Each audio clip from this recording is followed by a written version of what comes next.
Welcome to Ask a Mortician, where the name of the game is to ask a mortician about the art and science of morticianry. I tried to make the title self-explanatory.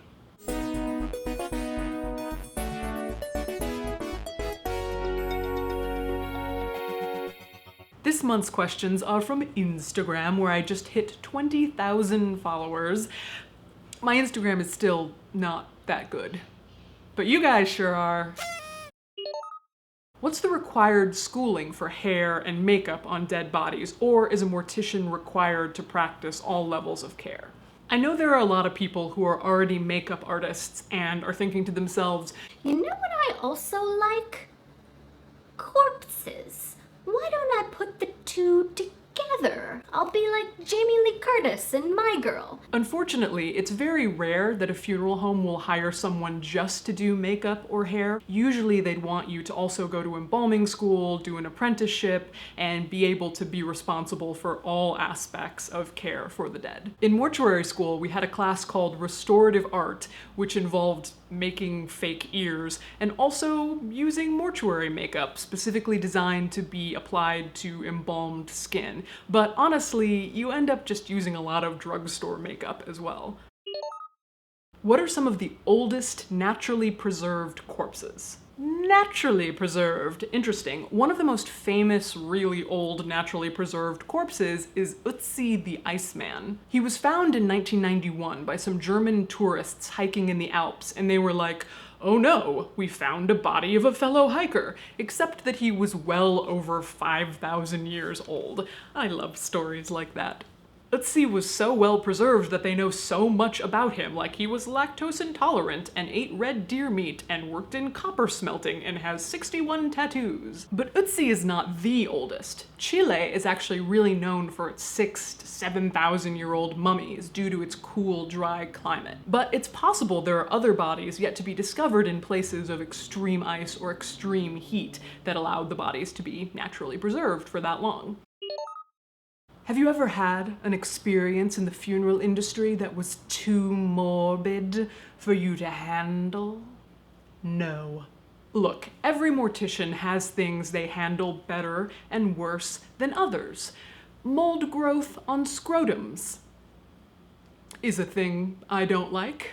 I handle it. I just don't like it. How do you actually physically dress a corpse? Is it a several-man effort, or is it surprisingly easy? It is not surprisingly easy. Nothing about dressing a corpse is surprisingly easy. Imagine a person lying down, and it's your job to put a whole outfit, including underwear, on this person, and they're limp, or even worse, locked tight with rigor mortis, just lying there, not helping. Thanks, Obama.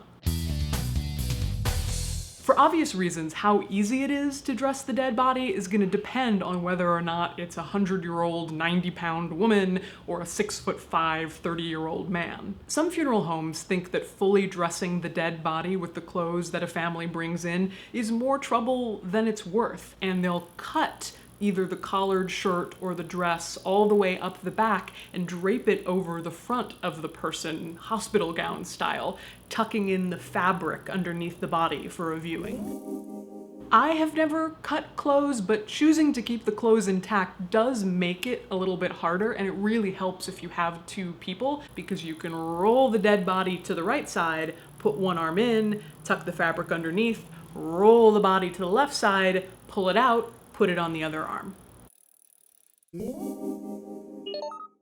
I am 14, and people freak out when I tell them I want to be a natural funeral director when I get older. Any tips to avoid that reaction? There were a couple questions like this, and honestly, I don't think you can avoid their reaction. You can only control your own reaction, which should be, I don't care. I'm death fabulous. most 14-year-olds who aren't you are gonna act grossed out because they're afraid of standing out. By the time you get to college, many people will be totally fascinated and think what you do is rad and ask a bunch of questions. And the ones who are still grossed out, you can officially feel sorry for them and their boring and fearful lives. I'm all for spreading the gospel of death positivity, but if someone is actually mean to you or refuses to understand you, don't waste your empathy or energy on them. Are you excited about being published in Brazil? Sim. Obrigado. I heard some pretty cool death legislation just got passed in your state. Can you tell us about that? Yes, the End of Life Option Act did just go into effect in California. It's based on the death with dignity laws that have been in effect for years in Oregon. I used to call it physician-assisted suicide because we shouldn't use any euphemisms around death. But I was convinced that the word suicide really shouldn't be used at all in this context, because the people who will take advantage of this act are people who have terminal illnesses with less than 6 months to live. These are people who want to live, who want a life, but illness is taking that away from them, and they are in such pain that they would ask their doctor to prescribe them life-ending drugs. It's not a perfect system, but I do believe that we should be taking strong steps towards making sure people have autonomy over their bodies, both in life and in death, and that there shouldn't be shame and stigma surrounding these issues. As an advocate for this new law in California, I really want to thank all of you who called and emailed and tweeted and Facebooked and did all of that to let people know what was happening and to make this happen. It's really, really huge, and I'm so grateful. The group that I worked with is called Compassion and Choices, and if you're interested in other initiatives like this in other states and other parts of the world, you should follow them on Facebook, Twitter. They have a newsletter, so follow them and let's keep this fight going around the world. There we go. That was maybe a little bit long, but you always say you want these videos to be longer, so be careful what you wish for, deadlings. Brought to you with support from People's Memorial Association and the Co-op Funeral Home.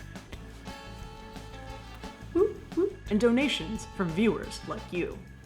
You can shoot a video, puppy on a video, videos on the internet of puppies do really well. So let's go viral with a puppy video, except the puppy is talking about corpses. She's talking about corpses.